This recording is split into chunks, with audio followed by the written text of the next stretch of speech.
Okay, we're here with Nyrton Pierre Antione. Nyrton, you've been a personal trainer here at Ultimate Fitness for 9 years now, right? You were here like, I think from day one. I think when we opened the doors, we found you inside here. Maybe a year after. But yeah. We've been here for about 10 years, I think. 10, yeah. 11 years. Yeah, fantastic. About a year after. Now, you're also a teacher, actually, aren't you? Yes. So most of your clients are in the evenings. Yes. Yeah. Yes. I want you just to tell me about your two biggest success stories over the years. The two that hit home for you. One of them is a lady named Carrie. When she came here, she was basically had problem to train or walking. Even you put her on the treadmill, she had difficulty of running because of knee problems and also because of the physical shape she was in at that time. Like how long could, like if you put her on the treadmill when she first got here, how long would she last? Maybe 10, 15 minutes she would last. And okay. Then as we trained together, things start getting better. She started getting her stamina back, feeling better as well, to the point now that she was able to go for a bike ride for 20, 30 Ks of bike ride with her husband over the summer. So that's one of my big success story. She also lost a lot of weight compared to when she started and where she's at right now. I think she was almost like something like 150. Now she's something like around like 125 pounds. Wow, so she lost about 25 pounds, but more importantly, she's a lot healthier yes. for it. So it's not really just about the weight loss, it's also about, you know, obviously, I mean, we all know that it's all about being healthy, but this is like a clear example where the being healthy was actually, I'm going to say it was more important than the weight loss. Yes, yes, definitely. Fantastic. What's your other success story? A young man, an older gentleman named Gary. Yeah. When he came here as well, he was like, I would say, 200, close to 200 something. Yeah. And as we trained, he went down to 160, 70 pounds. Wow. And I mean, like when he goes to work, he's been telling me that people don't recognize him because he's lost so much weight. Well, that's like a 25% weight loss, like overall weight loss. And he was like, he's almost retiring this year. He's retiring this year, and we will train together for about a year and stuff like that. So this is the guy who's at retirement age. Yes. Okay, so we're not talking here about a young person. We're talking. He's retiring. Doesn't matter when you get started. Had Gary trained for a long time before you met him, or? Gary was one of my clients, maybe 3 years before. Oh yeah. And then he stopped training. Then his doctor told him that, you know what, I think you better go back training.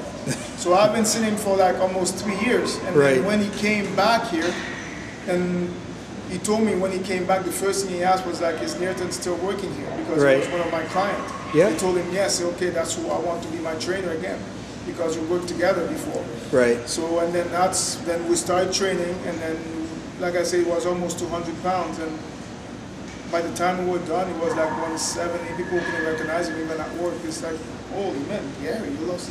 Is that you? Yes, that's me. And then he shrank down a lot. That's fantastic.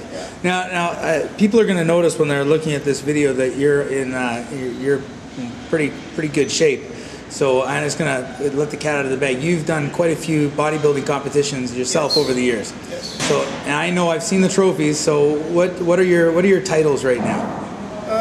Right now, I won the Ontario's twice in 2005. Right. I won Sudbury in 2005. I won the Ontario's again in 2007. 2006 I didn't compete. 2007 I did. Right. Again, so both times I was qualified for the nationals. I also finished second at the world qualifier, which means the winner would go represent Canada at the world. Fantastic. And that was my first year competing. Fantastic. I did that, and they end up sending whoever finishes first. But now normally do 2, but that year I get do the budget. They only send 1 person. Right. And tell me something. You're also used to be quite a competitive soccer player too. Yes. Yes. Right. Where did you play? Yeah. Where did you play? What level was that at? I played in Montreal. I played pro at 16. Wow. And at that time, I was obviously I was midget first tier.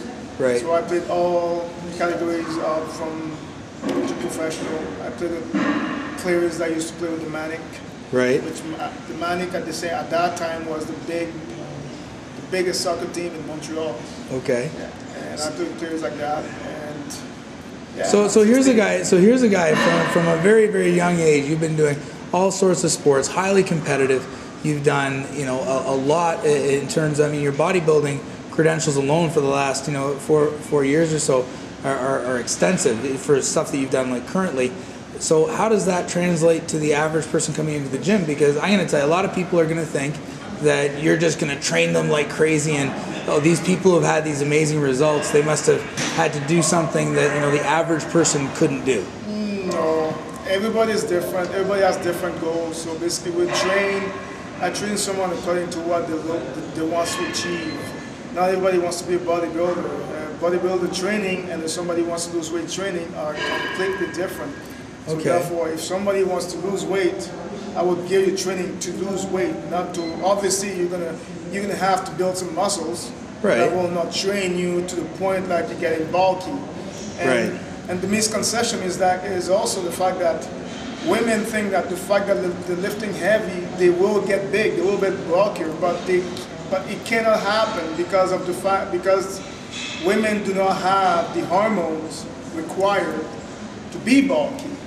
Because men have testosterone, right. Women have estrogen. So basically, to be bulky, you must produce testosterone, and women don't have that hormone. Therefore, they can't be bulky.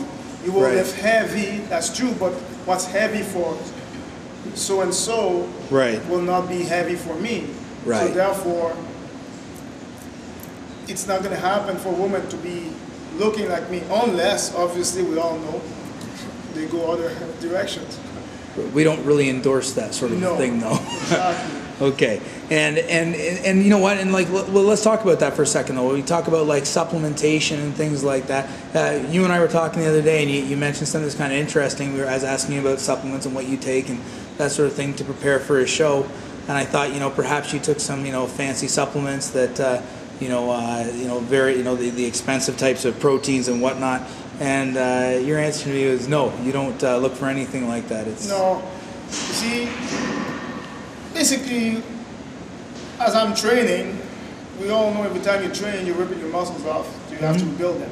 Right. And what's going to rebuild them is protein. So obviously, I do take protein.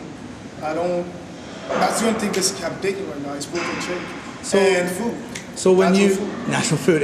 And so you're not on a huge diet of pills of every nature that.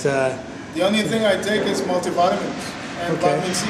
So when you're training a client, who wants to lose weight, what do you tend to suggest is the safest and most productive way, in terms of a diet to lose weight? I mean, not the specifics, but I mean, basically, it's not a regimen of pill popping. You go at like a couple of meals a day, or whether somebody trains or not, it is recommended that the person take multivitamin. Okay. So basically, that would be one of the things I would recommend them to take multivitamins. Right. And if you're training, obviously, you need to take protein. And I would basically stay with these two. So, is protein like to replace a meal, or so instead of having lunch, you have a protein shake? No. I would say mostly, if somebody wants to lose weight, I would tell the person to take protein with water. Just add, I don't know, a little strawberry or something to add some to the flavor, but besides that. Okay, so this is in addition to, say, a healthy breakfast, lunch, and dinner. So you're still a big fan of breakfast, lunch, and dinner, but just some protein supplement to help yourself rebuilding from the exercise program. Exactly, that's exactly what it is. All right. It's not anything to get you bulky or anything like that. No, it's just an add-on to what you're eating, because we need enough protein as we're training. We need enough protein to rebuild our muscles, and it's a 1-for-1 ratio. So therefore, you cannot eat too much. You won't be able to eat as much protein like in chicken, tuna to reach the number of protein that you need. So basically, that's why you add the protein shake. So the protein truly is just a supplement, in addition to regular food. Eating. Okay. Yeah. Fantastic. Well, thanks a lot. Is there anything you want to add? No, that'll be it. Okay. Other credentials, but that's fine. Okay. Thanks a lot. You're scared.